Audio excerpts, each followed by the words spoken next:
ইমান গৰম পৰিছে, সেইটো কাৰণে কালি ৰাতিয়ে যোৱাকালিতে পানীত ভাত তিয়াই থৈ দিয়া হৈছিলে, পানী দিয়া ভাত খাম বুলি। এইখিনি ভালদৰে উঠাই তাতে পানী দি দিয়া হৈছে। পানীখিনি দি তাত অকণমান তেল ঢালিব লাগিব, কেঁচা মিঠাতেল দিলে ভাল লাগে সোৱাদটো।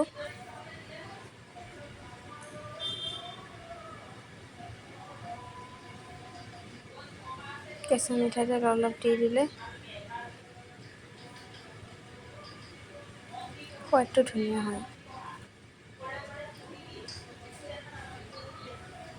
এয়া হৈছে পিটিকা, বিলাহী কেঁচা চাটনি।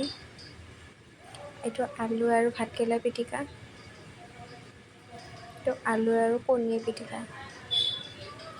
সেইখিনি হৈছে আমৰ আচাৰ মই বনোৱা। আজি ইয়াৰ লগতে পানী দিয়া ভাতৰ জুতি। ভাল লাগিলে লাইক কৰিব, শ্বেয়াৰ কৰিব, প্লিজ ছাবস্ক্ৰাইব কৰি দিব।